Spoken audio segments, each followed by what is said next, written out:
Welcome to the XY Advisor podcast. To join a global community of financial advisors sharing and learning with one another to drive the positive evolution of financial advice, head to xyadvisor.com.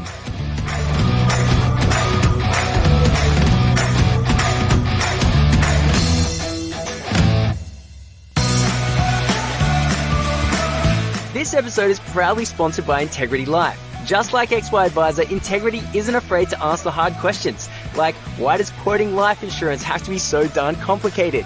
Why can't you just do it all online? Why can't underwriting be more consistent? And why can't claiming be just that little bit easier? To find out how Integrity is doing all these things differently and more, head to integritylife.com.au/XY.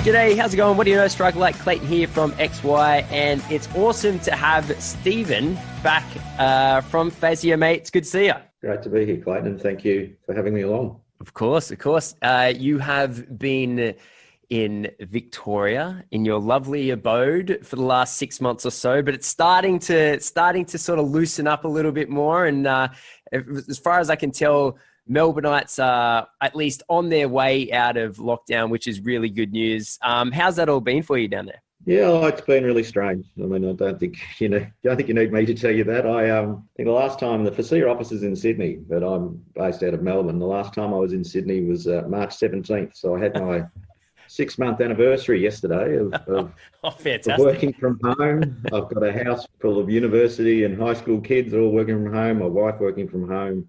It's been very strange, but I think we've all got used to it. We've adapted to the technology. Zoom and Teams have become the words of the time. But we are hopefully coming to an end because it is frustrating to be home all the time. But you deal with the cards you're dealt, I guess. Yeah, absolutely. No, it's a very good point. Now, when we caught up, I'm not sure if I ever told you this, but I think it was in the top, it was either the top 1 or 2 podcasts in terms of listenerships that we ever received. So it was really good, that last podcast, had a lot of really positive feedback on it.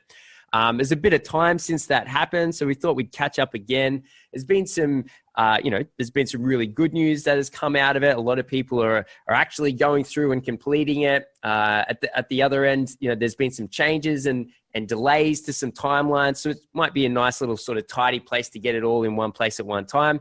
But from where you're sitting, what's your view? How does the team feel like it's been rolled out and been accepted or rejected? And obviously you're dealing with many stakeholders, but right now, high level, how do you feel? Look, high level, I'm starting to feel good about what the advice community is doing. I mean, we talked previously, and there's a lot of noise about FASEA, and there's a lot of noise about the changes. And I think when we spoke last time, we talked about change management, and big change is difficult. But what we're seeing is thousands of advisors who are actually working through the requirements and doing really, really well. And as part of, you think the net outcome is to look at a lifting of standards to promote advice. Yes. And get consumers confident in using it. What you're seeing is, inside all the noise, many thousands of advisors who are acknowledging the need to lift the standards and are actually doing it. And for me, we're at now that a point where we can really start to promote that, because there's a very strong body that have done it. And I'm really keen in, when I'm talking and presenting, to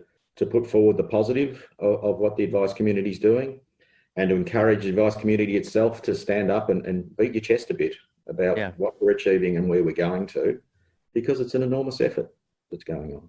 Yes, it is. The natural human condition is to dislike change. And the more that change is forced upon someone, the less enjoyable that is. Now, if you add in a commercial element to it, it becomes quite stressful. So I think there's never going to be a right time to do something like take large leaps forward in expectations of what it means to be an advisor. I don't think that time will ever arrive, but we are here now. Advisors have been, let's say, forced into this path. But you're right. I'm actually seeing one of the most uplifting things is when a list of results, say with the exam, for example, when a list of those results, those pass marks come out, I go onto LinkedIn or even onto the XY platform, and a lot of people are very celebratory about the fact that they've passed. And there is certainly a bit of a collegiate feel where, a lot of people are supporting that person in achieving that milestone. And those kind of things, that it's being attached to a positive sentiment, you must look on as pretty favorably on that. No, look, I do. I do look at those photos that get posted on LinkedIn. I mean, it's a bit of positive affirmation for everyone, I think, when you think of the effort that's gone in to sit the exam, and as you say, the stress and the nervous energy to do it. Yes. It change.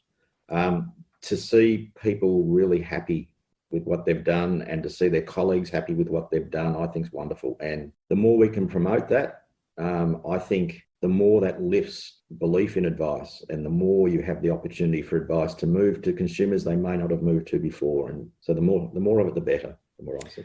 Yeah, it's kind of interesting. One of our staff members, Gwen, she's been with us. She works at a company called Virtual Business Partners for about the last 12 months. She's been with us, and her view of financial planning is through XY and through the Australian lens. And she says, being in the Philippines, she's like, I feel like Australians have a much higher ethical way of approaching financial advice. And I said, well, that's only because the standards have been lifted to the point where that's a requirement. Now, I'm not saying that there weren't advisors who were doing this a long time ago.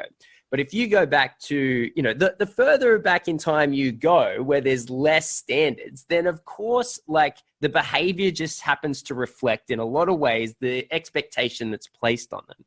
And if you consider the role or the importance that a financial planner plays into the lives of their clients, there is an expectation of ethics. There is an expectation of professionalism. There is an expectation that I feel safe in sending my mother, for example, to go see a financial planner because I know for a fact that the person's going to be looked after.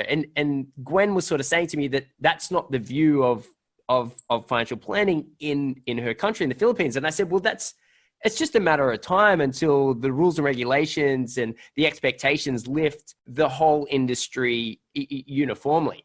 And I think what's really interesting about that concept and her view of it is that as an advisor, I don't think, so if I put my advisor hat on, I don't think that I'm going to operate ethically in any increased fashion after I do an exam. I have my internal ethics set, but that's not the point. I don't think the point is to get an individual to say that, I have this bit of paper and I'm more ethical now. I don't think that's the point. I think the point is collectively across an industry where just putting a stamp of an expectation that exists. And this can't be a bad thing, right? So if any profession out there was to do something as pivotal as a universal expectation, you're always going to have people with every single opinion across the whole gambit. However, with something like this, as far as I can tell, that if we collectively increase what we expect from one another, I think that's a really good thing. It's a really good outcome. Yeah, I agree. And it's part of being a professional at the end of the day. A profession holds itself to account because the profession is judged in total. And if you look at some of the issues that have been there in the past, those issues then reflect on everyone. And people rightly say, but I don't behave in that fashion. Yes. But what you've got is parts of the profession of the industry that were. Yes. And so that reflects poorly across the board. What you want to do is lift everybody up to the standard of holding each other to account ethically, which is essentially of a profession is you're putting the client first at all times. And your ethics should always be client first. Yes. Over any other interest, client first. And that's what the code of ethics is driving at. And the exam is there as a way of testing your practical knowledge. So, we're all expected to understand our legal requirements. We're expected to understand how to behave ethically. We're expected to know how to construct client advice. What the exam does is give you scenarios to demonstrate you know that. And when you get through that exam, that saying, I'm an advisor who understands my obligations. I understand how to give advice. I understand how I behave. And that's what I do day to day. And that lifts the whole industry with it.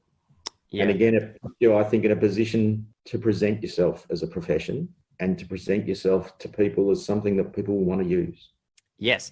The positive lens on all of this is financial advice is actually seen as so important from a top-down point of view that it needs to be done well. Like if you think about it from a historical point of view, it's the newest professional service that exists. And so we don't have the privilege of being able to glance back at hundreds of years of all the previous practitioners who came before us to say, oh, actually, these are all the things that have improved and this is how we should operate. It's in real time. Like we're collectively pursuing a path forward that people are going to make mistakes on. Like, I'm not saying that everything that gets asked of financial planners is rational or reasonable, but at least we're heading in the right direction. I don't think that there's any question on that. And over time, and sort of 20 years from now, we'll look back and be like, actually, we probably didn't need to do these things. That's why we don't do them anymore. But these ones were really helpful and good, and we kept them. And that's what, the doctors went through. That's what surgeons went through hundreds of years ago. And we're at the sort of the embryonic stage of taking all this really seriously, to the point that anyone should be able to send their mum to anyone can send a mum to their doctor and be like, okay, I know that they're going to get looked after. And when advice gets to that stage, that everyone says, actually, I can send my mum to a financial planner, I know that they're going to get a good outcome, then we've arrived at that position. Do you have much knowledge or interaction or engagement with an association called PIFA, the PIFA? I have met them. I think I've met them once at this point. Yes. So the most interesting thing in the road to a profession that I've come across in financial planning over the last, I guess, since we spoke, was there is something called the Professional Standards Council. You probably are aware of all this, but it was all news to me. So the Professional Standards Council dictates what professions are actually a profession and what services are not a profession. And the reason that dictation of what is and isn't, what is and isn't, is important, goodness, that was a difficult sentence, is because once something is clarified as a profession, then it operates under the legislation of limited liability, right? And so an accountant and a lawyer and a doctor and a dentist and all these groups that operate as a profession actually operate under the limited liability legislation, which is super interesting.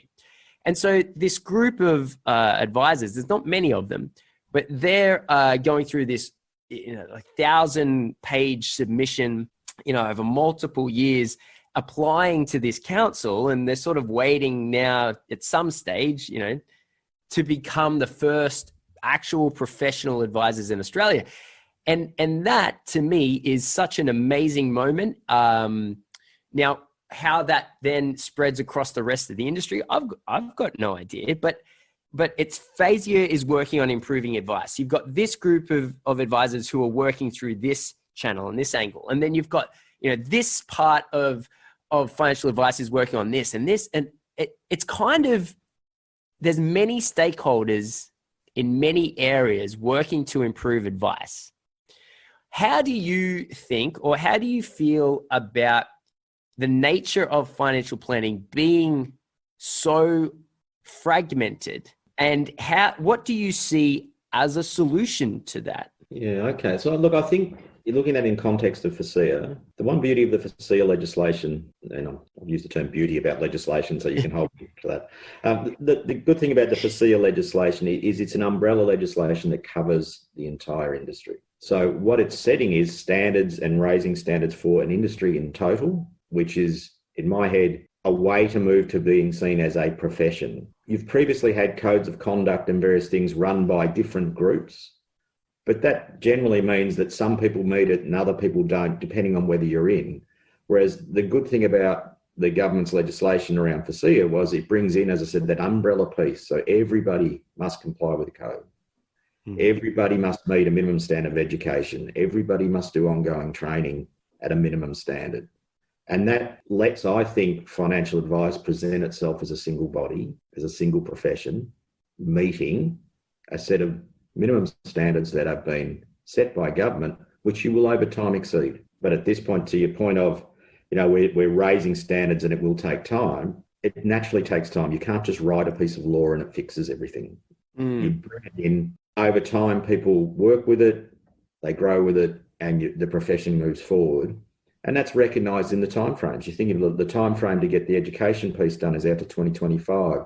The timeframe to do the exam was out to the end of 2021. So it's recognised you can't do it tomorrow, but you can work towards it over time. And I think as the industry becomes a profession under that legislation, you can actually present, as I say, a united front. We're all doing this. Others will then choose to do more or less else in other places, but as a group, you will have done this one thing. Yeah. What do you see? Do you see FASEA being a body that exists beyond 2025, or do you see it being a temporary body that's, because you're one of the things I learned a lot about when we spoke the first time was your remit, right? So you're very clear on what it is that you do and that you don't do. And do you see that remit changing? Do you see an extension, or do you see once the last people are through the ethical exam and then through the degree or not, and there's that really sort of hard cutoff point? Is it the end of the body, or is there intention, or at least an idea that over time it will change its remit? It will begin to, for example, and this is a really good example, like, would you, and I guess this is an opinion question, would you like FASEA to have the ability to say to government, and I'll give a really specific example. In the Corps Act, financial planning or financial advice and financial product are the exact same thing. And this is something we kind of covered a little bit last time. And that just needs to be separated. Like it's like saying that a doctor and a scalpel is the same thing. It's just, it needs to be separated. So how and when that happens, I'm not sure, but it needs to happen, and it will happen because it must. So if we say, okay, the expectations of FASEA is to get everyone to do these handful of things, and this is the timeline, but there are definitely ways for FASEA to help advice become the profession. And this singular example of separating advice and product in the Corps Act is sort of a pivotal point. Do you ever, and obviously we're speculating here, this is future bound and this is an opinion and you're not held by any of this. So it's just kind of interesting to hear an idea, but is that something that is on the realm of possibility? Okay, a number of things in there. So in terms of the future for FASEA, I think that the important thing is that the functions of the body go on. So if you think about it, there's a real rump at the start in terms of pulling together the framework, and there's a big rump in getting the existing advisors to get as many opportunities to sit the exam as we can in the period that they've got to the end of 2021. But if you think post-2021, anyone joining into the industry or into the profession as a new advisor will be doing a PY, and they've got to do the exam somewhere along the way. So yes, that role is ongoing. The same as education. Higher education providers will always come to market with new courses that will meet the FASEA requirements. And again, they need to be reviewed and approved. So that's ongoing. And then with the standards themselves, they will evolve. I mean, the code, PY standards, CPD, they're in their first cut. They'll be used by industry and we'll all learn from them. And there's a requirement under the Act that the standards are reviewed regularly. So FASEA would have a program of coming back and looking at the standards and consulting with industry and with other stakeholders, what works, what doesn't work, and think about how they can look going forward. Now, whether that's done by FASEA or it's done by another body, that's a government call at the end of the day. Sure. The important thing is that the function itself carries on. In terms of FASEA's role in talking to government and others about what we see, but we are like any other regulator where we see things, we would consult with government and we would say, well, look, this is something we're seeing, but ultimately they're government decisions because if they're encompassed by the law, goes through Parliament to be done. But in any consultation that would come up on the future structure or on a single disciplinary body consultation or anything that comes out, I mean, FASEA obviously has a role in providing what we're aware of and what we've seen and providing our thoughts to the process. So we would never be backward in doing that. Okay, excellent. I think because financial advisors have been through so much change, FASEA just being a very big pillar, but just a singular pillar in a bunch of changes that have been across the industry over the last 10 years. What would be really interesting and something that we sort of, XY plays this role unofficially, but it would be nice to sort of see it done, in stakeholders that actually have power. And that is a level of protection for financial planners, not in terms of the changes that need to be done, but in terms of the multiple rapidness of the nature that they have been over the last 10 years.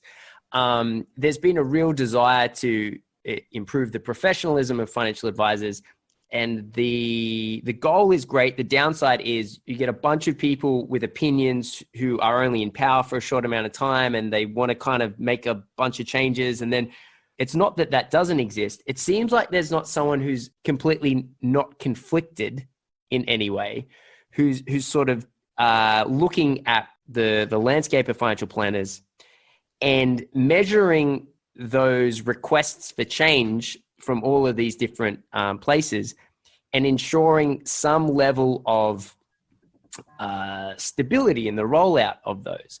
Suicide has been a problem in financial advice for the last, I'd certainly say last 12 months, potentially even longer.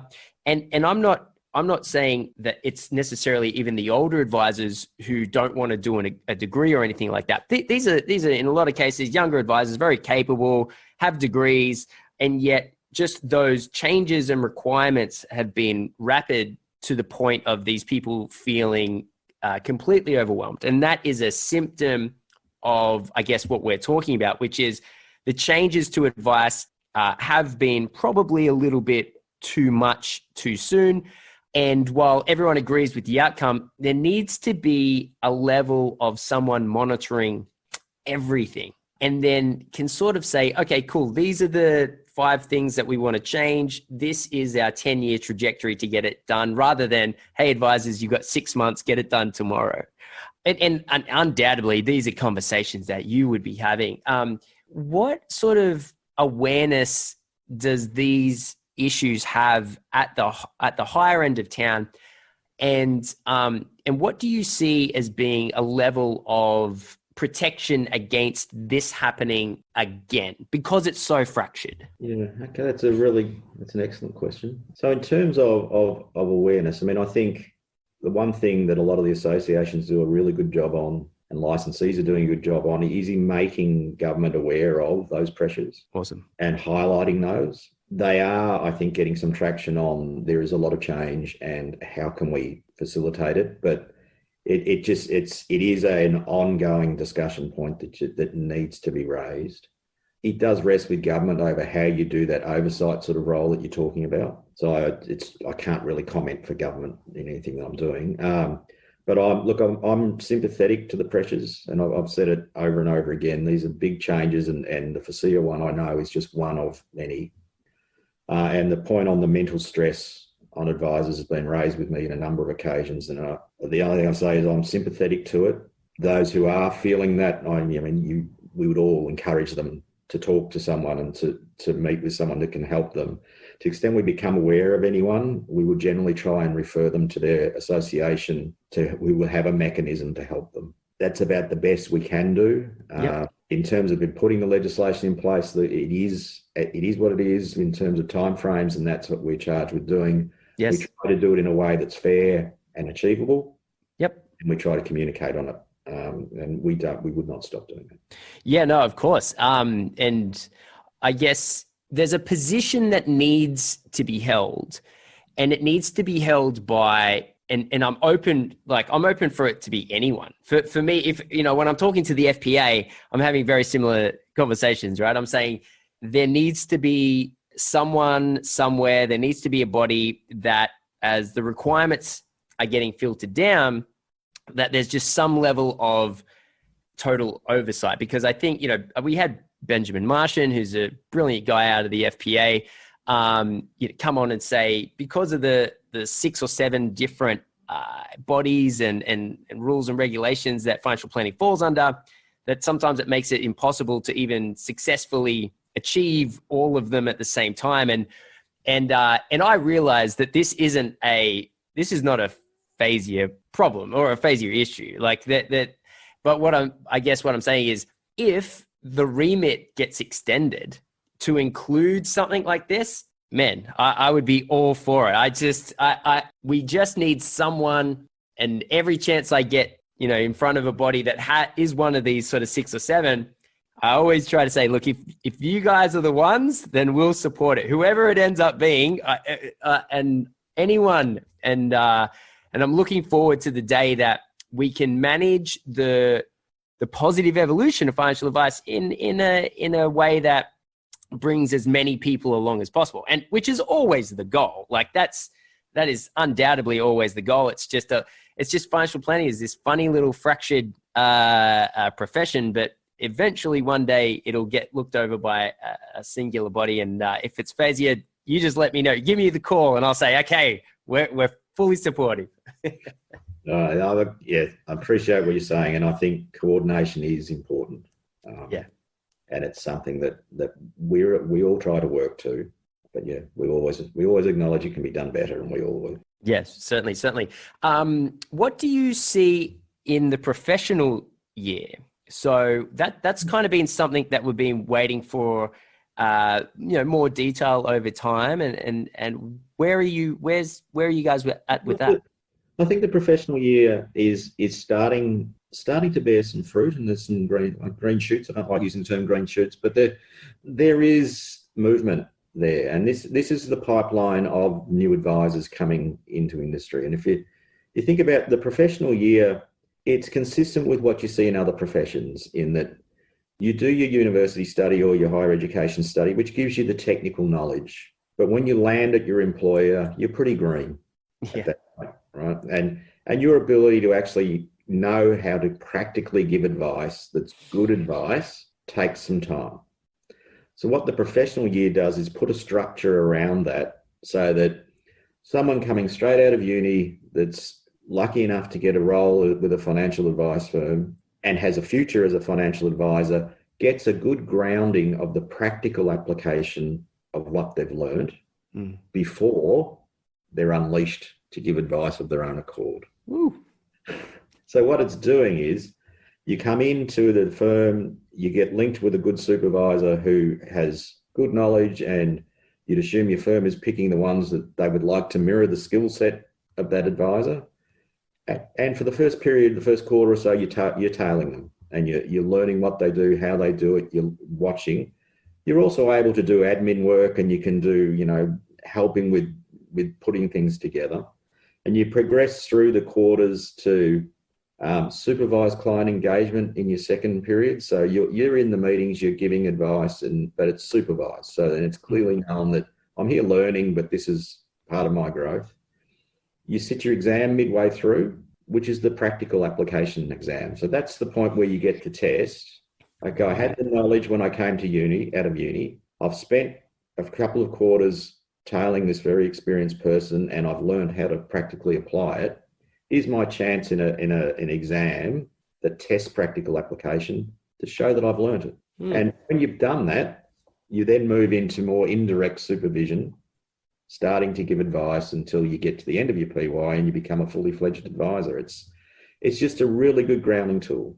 It presents a bit of a challenge in industry. I hear it from small practitioners of how can I afford to bring a PY student on. part of that is in looking at what that role can do. So they're in that period where they're learning, they can be doing admin parts, they can be helping with drafting, but things you've got to do anyway, they can be doing it as you ground them into becoming a good advisor. So I think there's a bit of a mindset over getting used to the concept and how it works.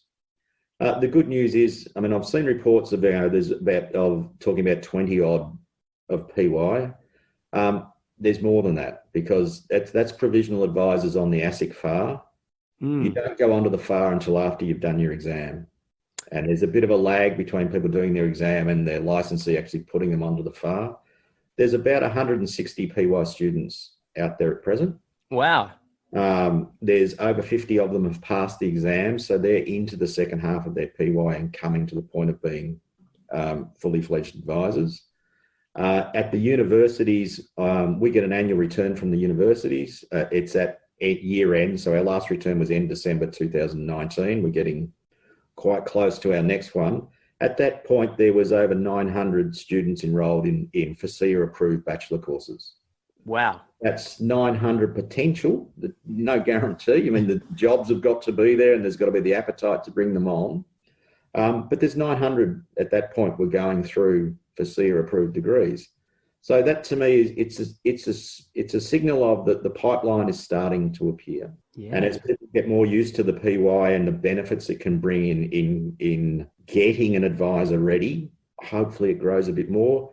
It's also part of the message of, as you get more trust and people understand that financial advice has moved to a profession and all these universities are offering courses, you can promote that, and then you probably start to see more students coming through as the potentials to come into industry over time. So for me, it's a positive. I understand it's a change, and I understand the challenge it does present to advice firms to do it.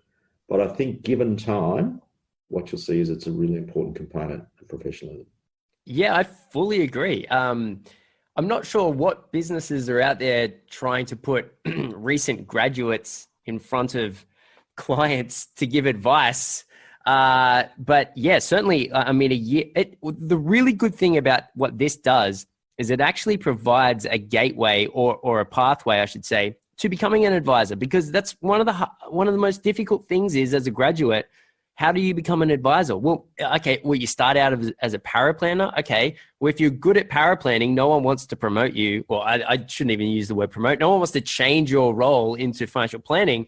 They want to keep you as a good paraplanner. And then if you're not a very good paraplanner, well, then how are you going to get a job as a financial planner?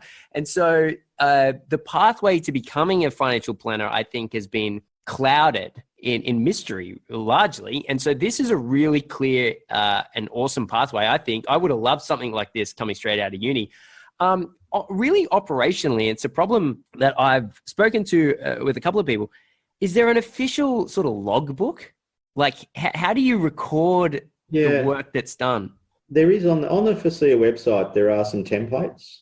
And they're not compulsory. They're just examples of how you could do it. Because we did get that coming back when the legislation first came out over, well, how to record and what do we do? So we produced some logbooks there that people can use, but it's not compulsory for you to do it.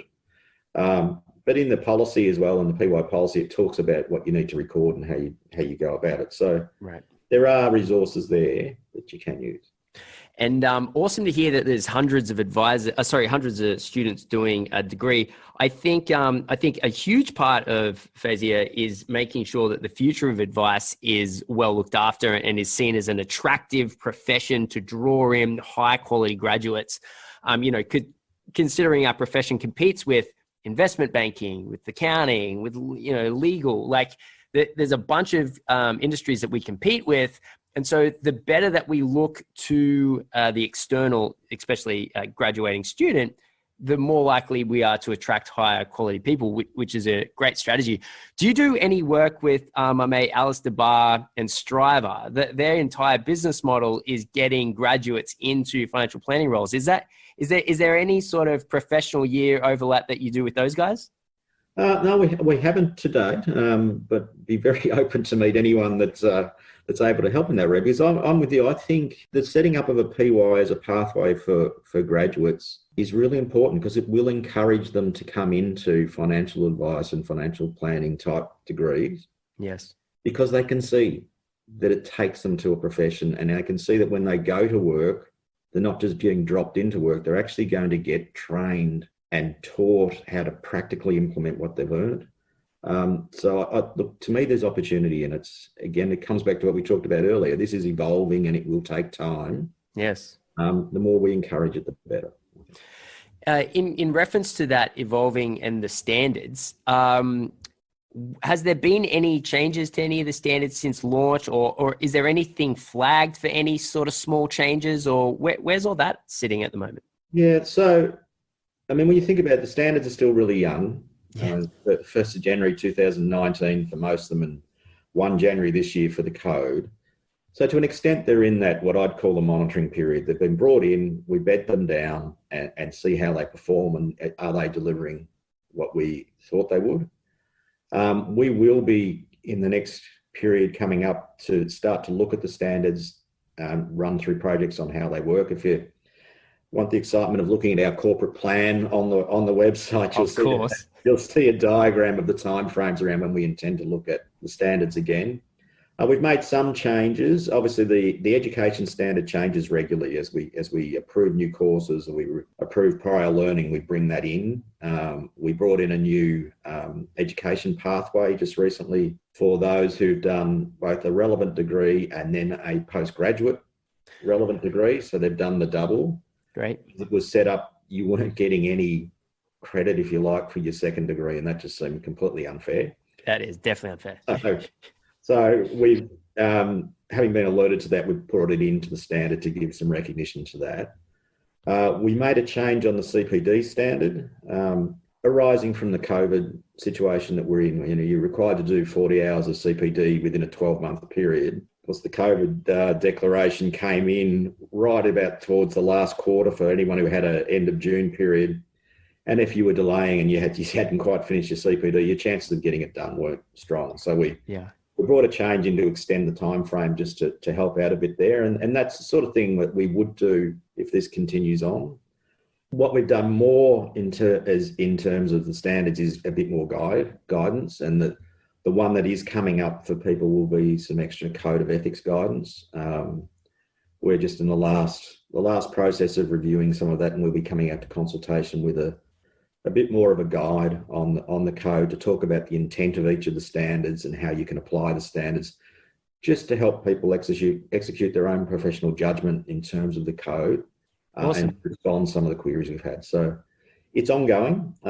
In terms of the actual standards themselves, it's over the next couple of years we'll start to revisit them to have a look at whether they're doing what we wanted them to do in the first instance. That's fantastic. Yeah, because and to be honest, that's a really, really good feature of this set of the code and of the standards, is that it can adapt to what actually produces the right outcomes or not. Because the problem with regulation is if it's just signed and forgotten about, for 20 or 30 years, a la advice and product being attached in the Corps Act, and it's never looked at again, then it's so hard to look at it in hindsight and be like, well, that was a mistake, but we didn't know at the time. So that's an encouraging point that FASEA is in a position to notice and pay attention to what the effects are and what the results are from the standards in the code, and then make changes. And to me, that's a really positive thing. I didn't realize that that was one of the attributes of what your remit was to make sure that the outcomes match the goals in the first place. To me, that is fantastic news. Yeah, and look, it's a characteristic that I agree is important for what we're doing. It's not dissimilar to past roles that I've been in, where you stand back and look at your standards and you issue new guidance, because the world, as you say, doesn't stand still. Yeah. And it's only when you're applying the standards that you start to get a feel for that, well, this is actually working, but these are some of the burrs that we need addressed. And the important thing for a regulator is that you actually listen to that. and make adjustment as you go. And that's pleasingly built into the Corps Act that we must regularly review them. So we actually don't have a choice. Do it anyway, but we don't have a choice. So that's, I think, I agree with you, it's a positive, and it's the next step in the work that we'll be doing. I'm sure that there's advisors who are listening to this who are screaming through their headphones, how do we contribute to the reviews? So, so without sort of overburdening your inbox, is there, I remember last time we spoke, there was somewhat of a formal way to submit these opinions. Does that still exist? And what is that again? Any change that we propose to make to the legislative instruments, which are effectively the standards, we consult. And if you look at the Corps Act, there's a whole range of people we need to consult with. We choose to consult across all stakeholders. And the way we do that is we release through the website the documents for consultation. They're generally open for consultation for a period of a month. Could be longer if it's a really big piece, or if it's a really minor piece, it might be shorter. The key is to get yourself onto the FASEA alerts so that when that comes, you can contribute to it. It doesn't have to only be in the consultation period. And we have an inquiries box and a contacts box on the website. So if there are things that people want to contact us with, happy for that along the way, because that informs the work that we will do in the future. But the key is that if you do see a FASEA piece of consultation coming out and you want to contribute, you should contribute, because it's all the voices that help us determine what the right outcome is. That's fantastic. We'd be interested, well, it depends. If is the motivation to get as many responses as possible, or to reduce the amount of responses? Because if the intention is to get as many as possible, what we could do is when those month windows open, we could, send it out to our community. But at the same time, like, I don't want to create an environment where where people are responding to things perhaps they hadn't thought too much about. So, we can take that offline and have a think about it later. But I'm sure that there's in XY, there's a lot of really talented, really intelligent, thoughtful advisors. That's kind of where we sit in the market. To the point that I'm consistently blown away by people that freely give their time and effort.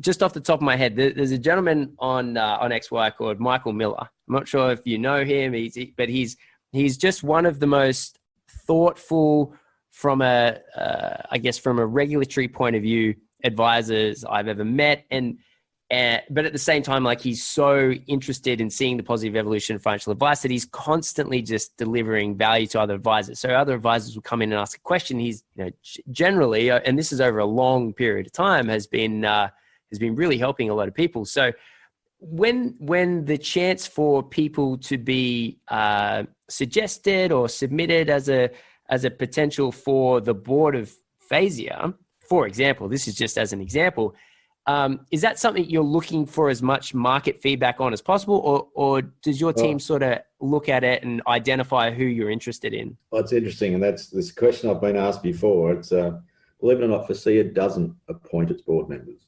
Oh, and right. We don't determine who they are. They're appointed by government. Interesting. So in feeding into who you'd like to be on a FASEA board, the Minister's Office is where you would make that submission. And the Corporations Act actually specifies the structure of the FASEA board. Right. So the board has to have 3 members with financial services experience. So yes, coming out of the advice community. 3 members with a consumer background. Must have an ethicist, an educationalist, and an independent chair. And they're appointed by the government. The consumer one seems a little bit strange to me. What would a consumer advocate, for example, how would they benefit a profession who, I mean, it's one thing to say we're client centric, but yeah, how does that role fit in? So the ultimate recipient of a financial advisor's advice is a consumer. Yes. So the role of those directors on the board is they're hearing from consumers of advice what they think about the standard of advice, what they think about the professionalism, what they look for in an advisor, and they can bring that lens into the discussion, which together marries with the professionals. So this is what we're trying to achieve. consumers can tell you how that's being received and how you could possibly do that in a different manner to get the outcome you're after. So I find in that board there's quite a good balance between those two. Interesting. In being able to provide good input to where you're heading. Okay. No. That makes sense.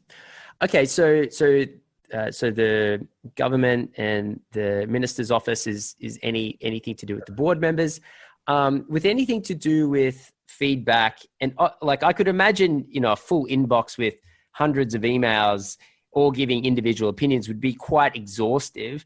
And I'd imagine sort of collective opinions are probably more of interest to you. So you're getting sort of data across, what the view is across, multiple advisors.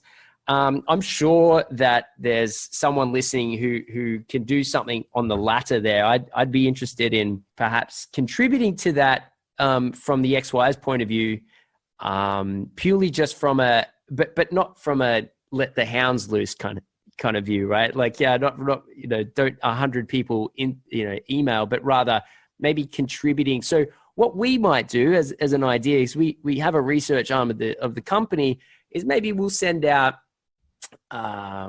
whenever this window is open, we might send out, get some feedback sort of in a quantitative way, so it's easy to understand, and we might look to actually start contributing to that, because while we have no authority in any sense of the matter, but we certainly do. We are the center of conversation for the advice industry, so maybe we can contribute like that. Yeah, and look, we're pleased as that I don't have an opinion on how the consultation comes in. It's more important to me that we're hearing the voices. Great. And the last thing you want is at the end of it, people are saying, yeah, but I had a different view and I didn't get to put it forward. It's important in terms of informing the board of FASEA in its final decisions that it hears the various inputs and the various opinions, and it ultimately has to make a decision. So it's at the end of it, not everybody gets exactly what they wanted, but the important thing is that you actually hear the cogent arguments for any change or whatever it may be. So look, we're happy to take it in whatever form it comes in terms of consultation. Brilliant answer, Stephen. Mate, thank you so much for coming back. It's awesome to.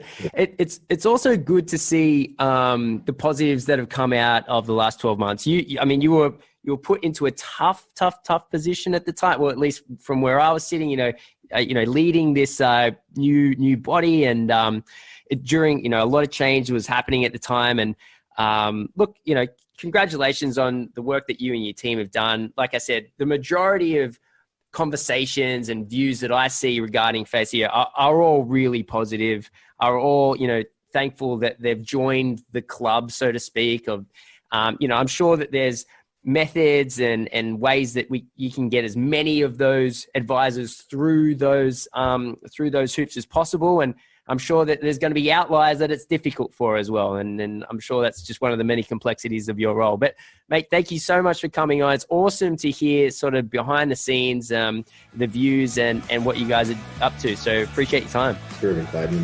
Pleasure to come along. Thank you. Awesome. Thanks, mate.